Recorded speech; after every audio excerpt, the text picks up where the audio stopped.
사무엘하 5장 12절에서 25절까지의 말씀 함께 보겠습니다. 제가 먼저 12절의 말씀을 읽고요. 우리 한 절씩 교독하시고 25절은 함께 읽겠습니다. 다윗이 여호와께서 자기를 세우사 이스라엘 왕으로 삼으신 것과 그의 백성 이스라엘을 위하여 그 나라를 높이신 것을 알았더라.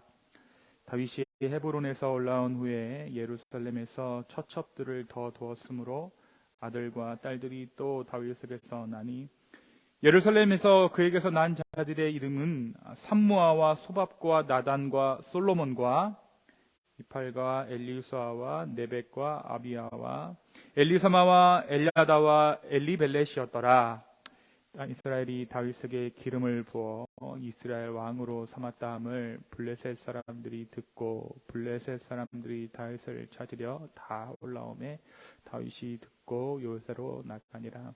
블레셋 사람들이 이미 이르러 르바임 골짜기에 가득한지라. 다윗이 여호와께 여쭈어 이르되 내가 블레셋 사람에게로 올라가리이까 여호와께서 그들을 내 손에 넘기시겠나이까 하되 여호와께서 다윗에게 말씀하시되 올라가라 내가 반드시 블레셋 사람을 내 손에 넘기리라 하신지라. 다윗이 바알 브라심에 이르러 거기서 그들을 치고 다윗이 말하되 여호와께서 물을 흩음같이 내 앞에서 내 대적을 흩으셨다 하므로 그곳 이름을 바알 브라심이라 부르니라. 거기서 블레셋 사람들이 그들의 우상을 버렸으므로 다윗과 그의 부하들이 치우니라. 블레셋 사람들이 다시 올라와서 르바임 골짜기에 가득한지라. 다윗이 여호와께 여쭈니 이르시되 올라가지 말고 그를 뒤로 돌아서 뽕나무 숲을 맞은편에 그들을 습하되 뽕나무 꼭대기에서 걸음 걷는 소리가 들리거든 곧 공격하라. 그때 여호와가 너보다 앞서 나아가서 블레셋 군대를 치리라 하신지라. 이에 다윗이 여호와의 명령대로 행하여 블레셋 사람을 쳐서 게바에서 게셀까지 이르니라. 아멘. 잠깐 말씀 듣고 기도하겠습니다. 하나님, 오늘 이 말씀을 통해서 하나님께서 주시고자 하는 말씀을 허락해 주십시오. 이 부족한 자의 입술을 통해서 하나님께서 하시고자 하는 말씀을 허락해 주시옵소서. 감사합니다. 예수님의 이름으로 기도했습니다. 아멘. 네, 여러분의 많은 기도와 지원으로 어제 GMC 애니얼 컨퍼런스를 은혜 가운데 마쳤습니다. 아울러 제 안수식에 참석해 주신 집사님들과 또 참석하시지는 못하셨지만 정말 여지껏 기도로 함께 응원해 준 모든 분들께 이 자리를 빌어서 감사의 마음을 전합니다. 앞으로 우리 교회 또 우리 교단 가운데 하나님께서 하실 일들을 기대합니다. 하나님은 선하시고요. 또 하나님은 우리의 삶에 어떠한 것이 필요한지, 우리 교회 가운데 어떠한 것이 필요한지 우리보다 훨씬 더 잘하시는 주님이시더라고요. 앞으로의 한 걸음 한 걸음을 주께 맡겨드리며 느리지만 정직하고 더디지만 올곧게 나아갈 수 있는 우리 기쁨의 교회 되기를 소망합니다. 여러분 살면서 여러분 어떠한 삶을 꿈꾸고 계세요? 네, 어떠한 자리에 올라가기를 소망하십니까? 지금은 꿈이나 장래 희망에 대해서 이야기하는 것이 무의미하다라고 생각하실 수도 있어요. 나이 먹고 무슨 꿈이냐, 나이 먹고 무슨 소망이냐라고 말하는 분들도 계시겠죠. 어릴 때나 그런 것들을 소망했지 이미 삶의 방향이 그리고 이미 삶의 판도가 어느 정도 결정된 상황에서 그냥 욕심 없이 하루하루를 살아가는 게 인생의 맛 아니겠느냐라고 그렇게 말씀하시는 분들도 계실 것입니다. 그러나 우리는 우리가 살아 숨쉬는 한 어떠한 자리에 올라가 보고 싶다라는 그 마음을 아예 없앨 수는 없을 것입니다. 제가 요즘에 즐겨보는 TV 프로그램이 하나 있는데요. 여러분 한번 기회가 되면 찾아보세요. 불꽃밴드라고 이 나이 드신 밴드가 나와서 이제 경쟁을 하는 거예요. 뭐 전인권 밴드, 권이나 밴드, 부활, 뭐 이치현과 번님들. 그리고 근데 여러분 거기서 누가 계속 1등을 하고 있는지 아세요? 지금 사랑과 평화라는 그룹이 1등을 하고 있습니다. 그 리드 보컬이 72세예요. 근데 그 평균 연령이 한 뭐 60세, 70세 이런데 이 사람들도 저마다 다 꿈을 꾸고 있더라고요. 적어도 작게는 그 경연에서 1등을 하는 것이 그 사람들의 꿈이고요. 나름대로의 가수로서 꿈을 아직까지도 꾸고 있는 것 같아요. 기회가 되신다면 한번 그 프로그램을 찾아보십시오. 제가 한 노래를 듣고 눈물이 나서 멈출 수가 없었는데요. 어떤 노래인지 한번 맞춰보시고 기회가 된다면 한번 찾아보시기 바랍니다. 우리가 살아 숨쉬는 한 어떠한 자리에 올라가 보고 싶다, 또 어떠한 사람이 되고 싶다라는 그 마음을 아예 없앨 수가 없다라는 거죠. 아이들에게 자상한 아빠, 자상한 엄마가 되고 싶은 것도 나름대로의 꿈일 수 있잖아요. 그죠? 또 지금 내가 하고 있는 나의 삶의 영역에서 보다 많은 영향력을 행사하고 싶은 나름대로의 꿈이 있기 때문입니다. 또 이 아이가 어느 정도 크고 나면 단절됐던 내 경력을 이어가 보겠다라는 그러한 꿈을 꿀 수도 있고요. 네. 나름대로의 꿈이 다 있어요. 많은 사람들이 내 이야기를 듣기를 원하고 또 주변의 사람들에게 참 괜찮은 인생을 살고 있구나라는 인정을 받고 싶은 마음이 우리 모두에게 없다라고 하면 거짓말일 것입니다. 대통령, 과학자, 미스코리아, 영화배우, 억만장자 이런 꿈을 여러분이 꾸신다면 저는 여러분에게 과감하게 꿈 깨라고 말씀드리겠어요. 꿈 깨. 미스코리아 좀 힘들 것 같습니다. 네. 대통령도 조금 어려울 것 같아요. 꿈이라는 것은, 소망이라는 것은 내 삶에서 나 스스로 지울 수가 없어요. 그래서 꿈이 사라진 인생은 살았지만 죽은 인생과 같다라고 덜어는 말하기도 하죠. 여러분 지금 어떠한 꿈을 꾸고 계십니까? 오늘 우리가 함께 살펴볼 사무엘하 5장은 드디어 다윗이 통일 이스라엘의 왕으로 즉위하는 내용을 담고 있어요. 이제 왕이 된 다윗이 수도를 헤브론에서 예루살렘으로 옮깁니다. 그리고 두 번에 걸친 블레셋과의 전쟁을 승리로 이끄는 내용을 오늘 말씀이 담고 있어요. 이 5장의 시작이 어떻게 시작되느냐? 5장 1절에 보면 이스라엘의 모든 지파가 다윗을 새로운 왕으로 삼기 위해서 헤브론에 이르게 됩니다. 1절 한번 볼까요? 1절을 다 같이 한번 읽겠습니다. 5장 1절입니다. 시작. 이스라엘 모든 지파가 헤브론에 이르러 다윗에게 나와 이르되 보소서 우리는 왕의 한 고륙이니이다. 남쪽에 헤브론에 머물고 있던 다윗을 이스라엘 모든 지파가 찾아와서 왕으로 삼겠다는 거예요. 왕으로 추대하겠다는 것입니다. 그러면서 뭐라고 얘기하냐면 나의 고륙이나이다. 이 말이 뭐냐면 당신은 나의 뼈와 나의 살입니다. 이 고백은 원래 누가 했던 고백이죠? 뼈 중에 뼈요, 살 중에 살이다. 아담이 하와에게 했던 그런 고백이죠. 자신의 갈비뼈로 창조된 여인을 바라보고 사랑에 빠진 아담이 아내 하와에게 했던 사랑의 고백이 당신은 나의 고륙입니다. 당신 나의 뼈 중에 뼈요, 살 중에 살입니다. 라는 고백이었어요. 이스라엘 사람들이 다윗을 왕으로 삼기 위해 찾아와서 이러한 고백을 했다라는 것은 오늘 이 장면이 바로 이스라엘과 다윗의 결혼식이라는 거예요. 청혼하러 온 거예요. 결혼합시다. 처가에 찾아간 거죠.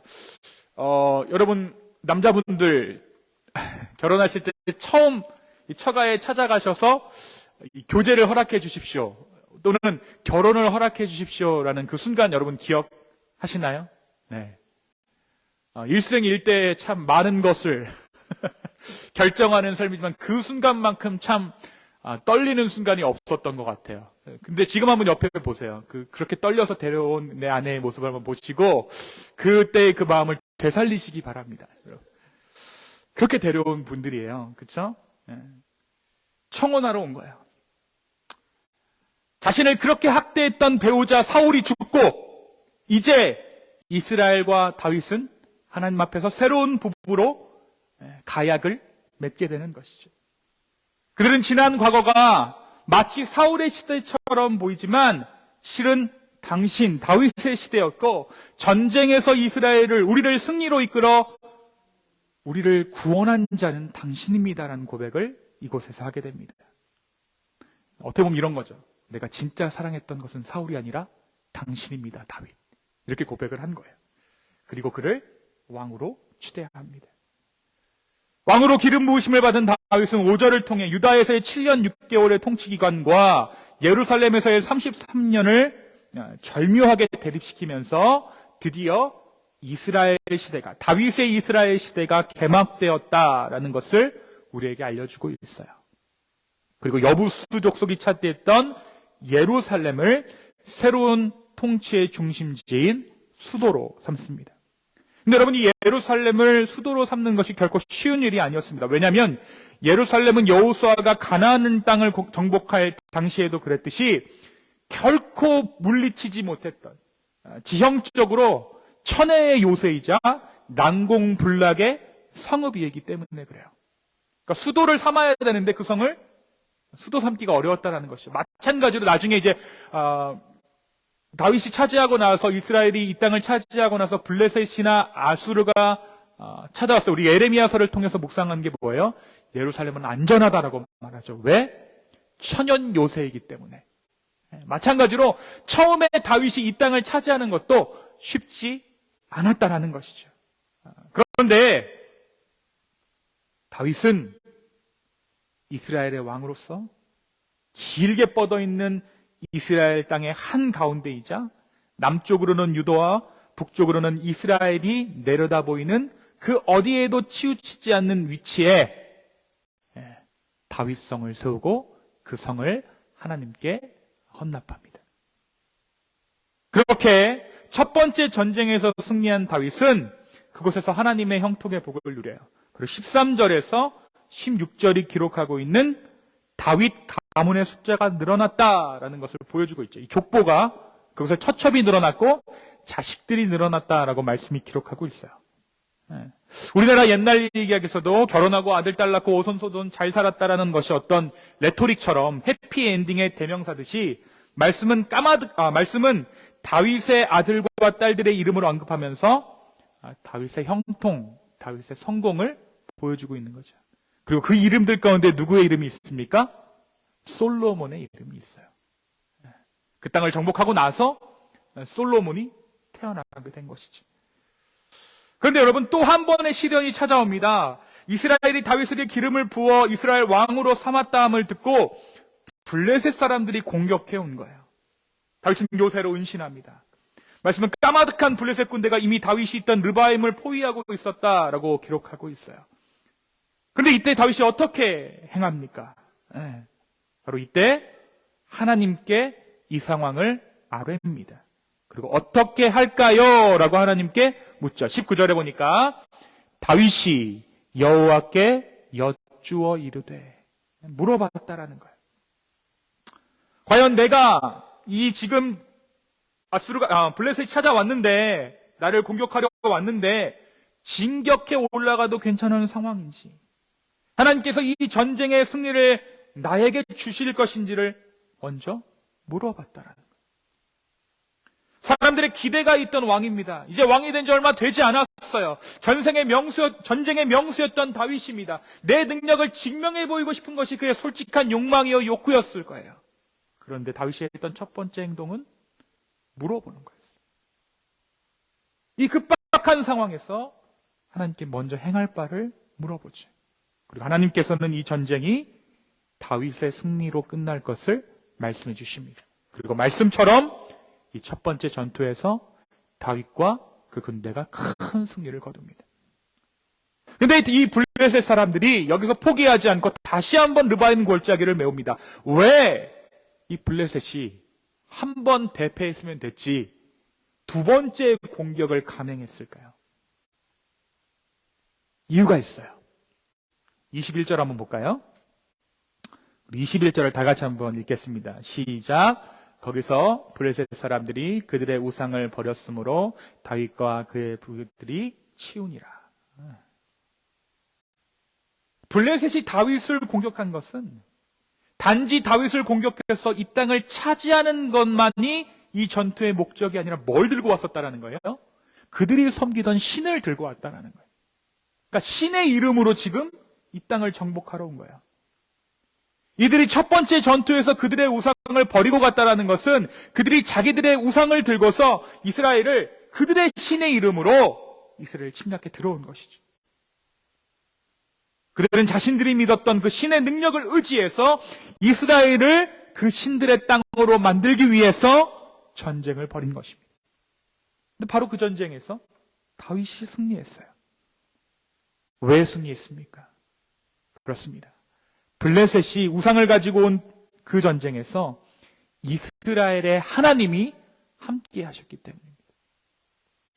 신들끼리의 대리전이었다라는 것이죠. 그리고 무엇이 이 전쟁을 신들끼리의 대리전으로 만들었습니까? 바로 다윗의 물어보는 것. 다윗의 기도를 통해서 이 전쟁이 신들의 대리전이 된 거예요. 여러분, 우리가 이 대목에서 한 가지 생각해 봐야 하는 것은 우리가 살아가는 삶의 영역에도 이러한 전쟁이 벌어진다라는 거예요. 전쟁이 하나님께 속한 것이다라는 고백을 우리가 매 전쟁마다 삶의 순간순간마다 선포할 수 있어야 된다는 거죠. 그 선포는 무엇입니까? 기도라는 거예요. 하나님, 이 전쟁 내 거 아닙니다. 이 전쟁 하나님 것입니다. 기도하라는 거예요. 세상은 물질주의와 자기중심주의라는 거대한 우상을 가지고 우리의 삶 가운데 도전합니다. 야, 돈이 있어야 행복하잖아. 네가 제일 중요하잖아. 죽으면 다 무슨 소용이야. 너부터 챙겨. 여러분, 바로 그때 기도해야 되는 거예요. 이 전쟁이 지금 내게 속한 전쟁이 아닙니다. 돈이 많은 사람을 보면 나도 그렇게 되고 싶고, 적당히 이기적으로 살면서 자신의 행복을 추구하는 삶을 보며 진짜 행복은 저렇게 사는 것인데 라며 내 마음을 빼앗기려 할 때, 그때 우리는 주님을 찾아야 하는 것이죠. 바로 그때 우리 주님께서 우리를 위해 대신해서 싸워주신다는 것입니다. 그리고 이내 빼앗겼던 나의 마음을 되찾아오는 거예요. 오늘도 일어나는 이 전쟁에서 우리가 하나님께 의뢰함으로 모두 승리할 수 있는 저와 여러분 되었으면 좋겠어요. 먼저 기도하십시오. 그렇게 블레셋 군대가 패퇴합니다. 그래서 그들은 그들의 신을 되찾기 위해 또 한 번 다윗의 이스라엘을 공격하기 위해서 몰려옵니다. 이 두 번째 공격에서 다시 어떻게 반응합니까? 네. 또 한 번 무릎 꿇고 하나님께 물어봐요. 이것은 다윗이 하나님 앞에 왕의 전권을 위임했음을 의미합니다. 다윗이 하나님 앞에서 자신의 힘자랑을 하지 않았던 것이죠. 사울의 몰락의 원인을 다윗이 알고 있었다는 것입니다. 사울이 왜 망했습니까? 사울이 왜 몰락했습니까? 물어보지 않아서 망했습니다. 물어보지 않아서. 하나님께 묻지 않아서 사울은 몰락의 길을 걸었습니다. 겸손을 잃어버리고 왕의 권위로서 이방 나라의 왕들이 하는 것처럼 왕이 제사를 드렸다가 사울은 몰락하고 말았어요. 하지만 다윗은 오늘 말씀 가운데 보니까 물어봤어요. 모르면 물어봐야 돼요, 여러분.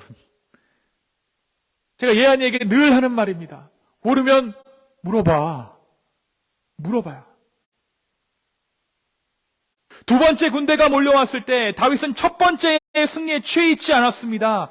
수많은 전쟁에서 승리했던, 더욱이 직전의 전쟁에서 승리했던 자신의 경험에 의지하지도 않습니다. 그는 또 한 번 무릎을 꿇고 하나님께 묻습니다. 그러자 하나님은 이번에는 다른 전략을 다윗에게 말씀해 주세요.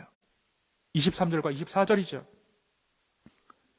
다윗이 여호와께 여쭈니 이르시되 올라가지 말고 그들 뒤로 돌아서 뽕나무 숲을 맞은편에서 그들을 기습하되 뽕나무 꼭대기에서 걸음 걷는 소리가 들리거든 곧 공격하라. 그때에 여호와가 너보다 앞서 나아가서 블레셋 군대를 치리라 하시니라. 이번엔 조금 더 세밀하고 자세한 어떤 행동 지침이 드러나 있어요. 다윗이 이대로 행했을까요? 안 했을까요? 이대로 행합니다. 그리고 하나님께서 말씀해 주신 대로 나보다 앞서 행하신 그 하나님을 다윗이 이 전쟁에서 경험하게 돼요. 경험하게 돼요. 만약 다윗이 하나님께 묻지 않았더라면, 이전에 승리했던 대로 그냥 진격했더라면 그들은 패할 수밖에 없었을 거예요. 여러분, 우리도 이런 경험이 있죠. 주로 승리의 경험보다 실패의 경험들이 더 많을 것입니다. 어떤 문제가 벌어졌을 때 우리는 기도합니다. 그리고 승리할 때가 있어요.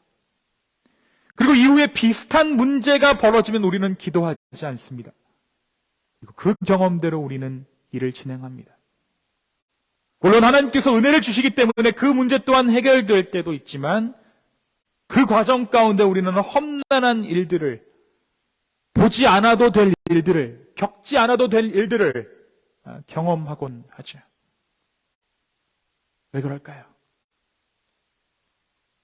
하나님께서 우리에게 시험을 주시는 이유는, 우리에게 주시는 그 시험의 의미는 물어보라는 거예요. 싸우는 게 목적이 아니에요. 승리하는 게 목적이 아니에요. 나를 찾아오라는 것이죠. 그 위기를 넘어가는 것이 하나님께서 우리에게 시험을 주시는 목적이 아니라 나를 찾아와라. 내게 맡겨라. 라는 것입니다. 문제 해결은 그 다음 문제예요. 이미 전쟁의 성패는 내 안에서 결정된다라는 것입니다. 하나님께서 우리의 삶 가운데 이런저런 문제를 주시는 이유는 그 문제를 통해 우리를 무너뜨리시려는 것도 아니고, 그 문제를 통해 하나님의 크심을 보여주시기 위함도 아닙니다. 하나님은 그 문제들을 통해서 저와 여러분에게 나를 찾아와라, 나에게 물어보라, 그렇게 함으로 나의 왕됨을 인정하라 라고 말씀하고 계세요. 사랑하는 성도 여러분, 누가 왕입니까? 오늘 말씀 가운데 누가 왕이에요? 다윗이 왕이죠. 다윗은 왕이었지만 동시에 하나님의 종됨을 잊지 않았던 거예요. 다윗은 왕이었지만 그의 왕됨을 하나님의 종된 삶으로서 증거해 보인 것이죠. 말하는 자가 아니라, 말하는 자리가 아니라 듣는 자의 자리를 빼앗기지 않았다라는 것입니다. 여러분, 하나님 나라에서 왕으로 사는 비결이 궁금하십니까? 그럼 먼저 하나님 나라의 종이 되시기 바랍니다. 나의 나라에서 왕으로 사는 것보다 하나님 나라에서 종으로 사는 것이 우리로 하여금 왕으로서 살게 하는 줄로 믿습니다. 먼저 하나님의 종이 되십시오. 말하기 전에 먼저 들으십시오. 그것이 바로 하나님 나라에서 왕처럼 사는 비결입니다. 사랑하는 성도 여러분, 오늘 이 다윗의 모습을 통해 우리가 무엇을 얻을 수 있습니까? 왕이 되어서도 끝까지 하나님께 물어보는 그 삶의 모습을 보여주는 다윗을 통해 우리는 인생의 목적에 대해 다시 한번 생각해 보게 됩니다. 그는 왕이었지만 하나님의 종이었습니다. 다시 말하면 왕이 되는 것이, 통일 이스라엘을 이루어 왕으로서 이스라엘을 다스리는 것이 다윗의 목적이 아니었다라는 거예요. 왕 되려고 다윗이 살지 않았다라는 것이죠. 왕의 자리에 오르는 것, 남의 명령을 듣기보다는 명령을 내리는 사람이 되는 것, 누군가의 영향권 아래에 있는 것보다 영향을 행사하는 사람이 되는 것이 다윗의 삶이 목적이 아니었다라는 것이죠. 그가 왕으로서의 삶을 동경해서 정말 왕이 되고 싶어서 그 자리에 올라갔던 것이 아니라는 것입니다. 그가 왕이 되고 싶었다면, 높은 자리에 올라가기를 소망했다면 그는 그 자리에 올라가는 즉시 자신의 영향력을 행사하기 시작했을 것입니다. 그런데 여러분, 다윗은 하나님의 종으로 살다 보니까 왕이 된 거예요. 왕이 되기 위해서 내가 이스라엘을 먹을 거야, 내가 이스라엘의 왕이 될 거야, 그렇게 해서 왕이 된 것이 아니라 난 하나님의 종으로 살기를 선택했어. 그러자 하나님께서 그를 왕으로 세우신 것이죠.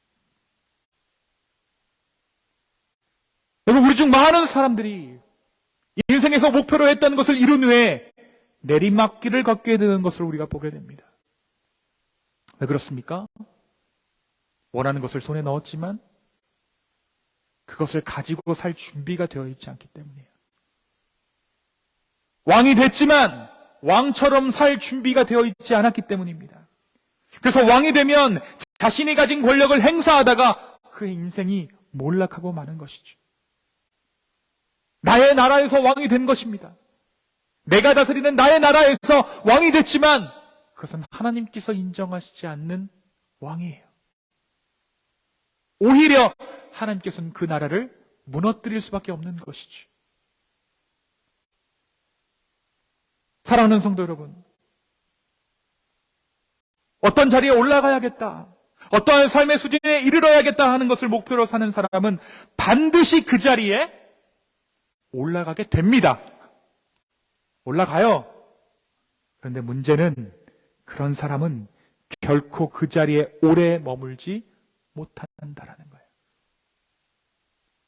그 자리가 그 사람에게 우상이기 때문에 그렇습니다.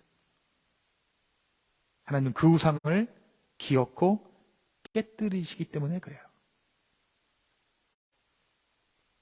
나의 나라에서 왕이 됐다라는 것은 다시 말하면 하나님 나라와 원수가 되었다는 뜻이거든요. 다윗은 왕의 자리에서 하나님의 종으로 살았습니다. 다윗은 왕의 자리에서 하나님의 처분만을 기다렸습니다. 말하는 자가 되려 하기보다 말씀을 듣는 자가 되는 것을 택했습니다. 그리고 실제로 왕으로 살면서 매 순간 하나님께 물었습니다. 그가 묻지 않았던 때에, 다윗이 몇 번 묻지 않은 때가 있잖아요. 그렇죠? 하나님은 반드시 그 죄값을 다윗에게 물으셨어요. 그것이 다윗 삶의 형통의 비결입니다. 하나님의 나라는 하나님께 기꺼이 종이 되려는 자에게 왕의 자리를 허락합니다. 과연 언제까지냐고, 언제까지 내가 이렇게 구질구질하게 하나님께 물어가면서 이 사소한 것까지도 내가 묻지 않고 결정할 수 없고, 언제까지 내가 하나님께 묻는 인생을 살아야 합니까? 라고 생각하지 마시기 바랍니다. 물어볼 수 있는 것이 축복이에요. 물어볼 수 있는 것이 축복이에요.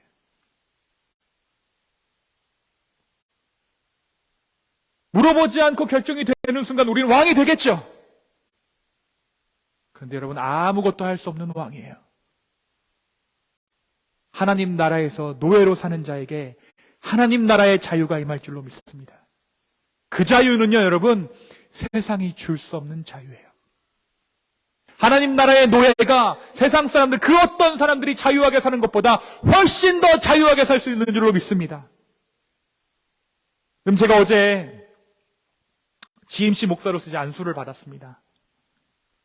저와 함께 안수를 받은 분들은 기본이 20년, 많게는 30년 이상 자기 교회에서 자기들의 성도들의 이 목사로 섬기셨던 분들이에요. 20년, 기본이 20년이더라고요. 25년, 30년 한 교회에서. 아무도 그들을 정식 목사로 인정해 주지 않았어요. UMC가 어느 정도 차등이 필요했기 때문에 3가지 그룹으로 나누고 그들을 가장 기초 단계의 목사의 위치에 그들을 뒀던 거죠. 사실 그것이 계급은 아니었을 거예요. 단순 분류였겠죠. 1단계, 2단계, 3단계, 이제 검증의 단계를 거쳐야 된다. 그래서 사람들의 조직이다 보니까 이게 어떻게 됐냐면 점점 계급화된 거예요. 사람들이 점점 자기가 어느 단계에 있는 목사라고 소개하는 것이 UMC에서 일반화가 됐어요. 세상 사람들은 관심도 없습니다. 여러분, 군대에 우리 휴가 나와서 알지만 1병인지 2등병인지 휴가가 아니라 제대하거나 하면 아무도 신경 안 쓰죠. 그렇죠? 군인들만 신경 씁니다. 전투복 막 3겹으로 다려입고 막 하거든요. 민간인들은 신경 안 써요. 제가 전투화를 뭐 신고 군복을 어떻게 다려입고. 그런 짓을 UMC 목사들이 했다는 거야. 아무도 알아주지 않는 건 우리는 준회원이고 나는 정회원이고 나는 뭐고. 그리고 지난 금요일 가장 학은 목사로 그러나 한평생 목사로 살았던 그분들이 정식 목사가 된 거예요. 저와 이제 같은 지역에서 섬기는 한 여자 목사님 저한테 그러시더라고요. 하도 감격스러워서 자기가 아침에 일어나서 자기 몸을 막 만져봤대요. 저한테 하는 말이, 근데 달라진 게 없더라. 물론 농담이었겠죠. 근데 저는 이 말씀이 너무나도 귀하게 다가왔어요. 여러분, 이분들은 목사의 자리에 오르려고 애를 썼던 것이 아니라 목사로 살았구나. 목사의 자리에 오르려고 애를 썼던 것이 아니라 목사로 살았구나. 이분들은 왕의 자리에 앉으려고 애를 썼던 것이 아니라 왕으로 살았구나. 제가 이걸 깨달았어요. 제가 여러분 연합감리교회에서 존중하는 부분이 안수에 관련된 부분입니다. 여러분, 감리교는요, 시험에 통과했다고 목사 안수를 주지 않아요. 아주 오랜 기간 이 사람의 목사됨을 검증합니다.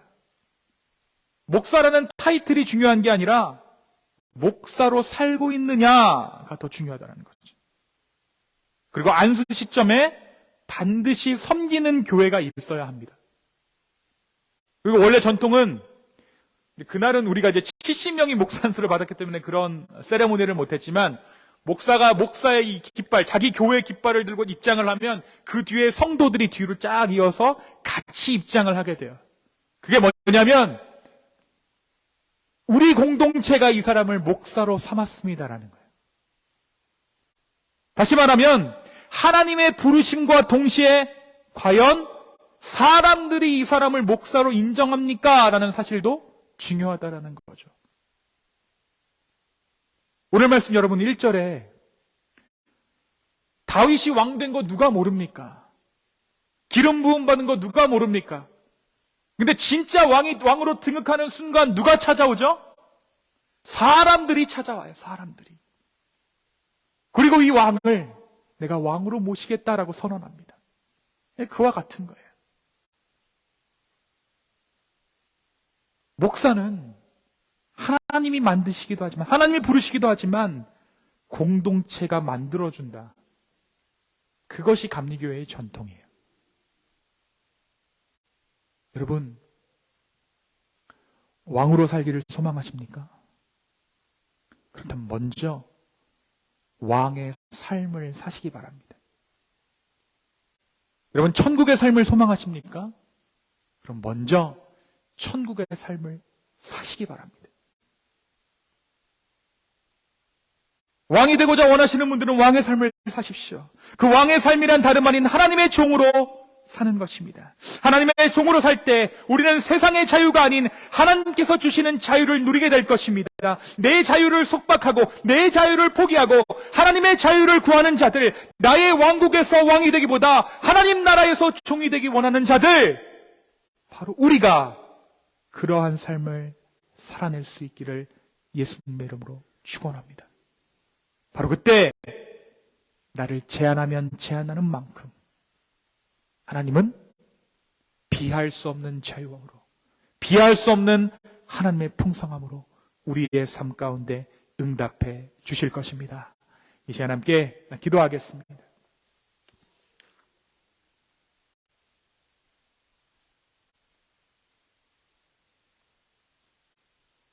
여러분, 기도하실 때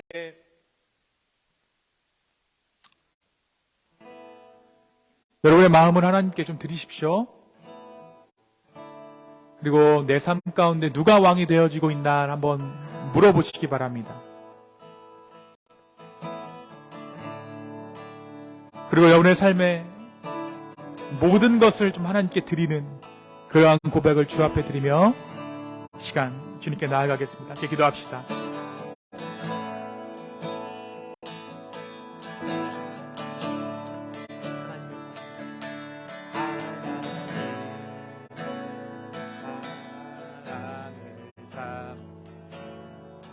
아버지 하나님,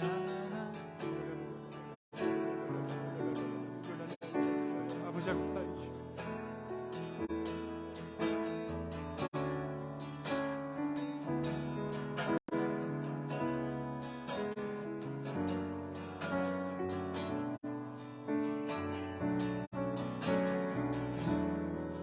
아버지,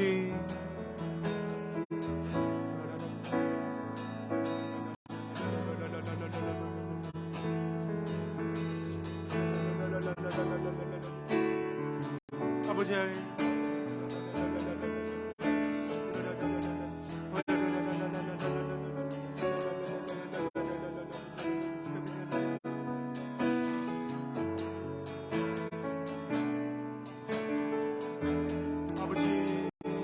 교회를 붙잡아 주여.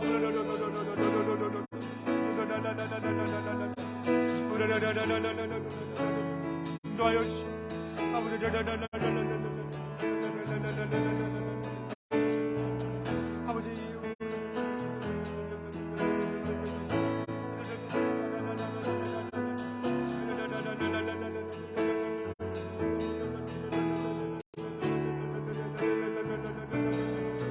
아버지 앞에서 주여 주여 우리를 붙잡아 주옵소서. 주님 주님 우리를 붙잡아 주옵소서. 아버지 앞에서 주시옵소서.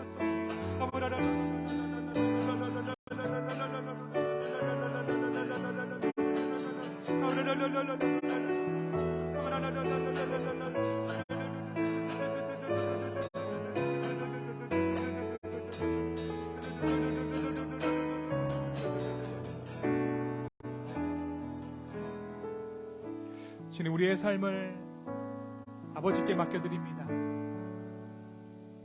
주님께서 나의 삶을 신실하게 인도하시는 줄로 믿습니다. 행여나 우리의 삶 가운데 내가 왕이 되고자 했다면, 어떤 자리에 올라가고자 내 인생을 살았더라면, 이제 내 마음의 왕의 자리를 아버지 앞에 맡겨드립니다. 주님, 우리의 인생을 주님께서 쓰시고자 하는 대로 인도하여 주십시오. 특별히 우리 아이들의 삶을 인도하여 주시고, 우리 가정의 삶을 인도하여 주셨습니다. 주님, 빚어주십시오. 토기장의 손으로 우리의 인생을 빚어 주시옵소서. 감사합니다. 예수님의 이름으로 기도하였습니다. 아멘.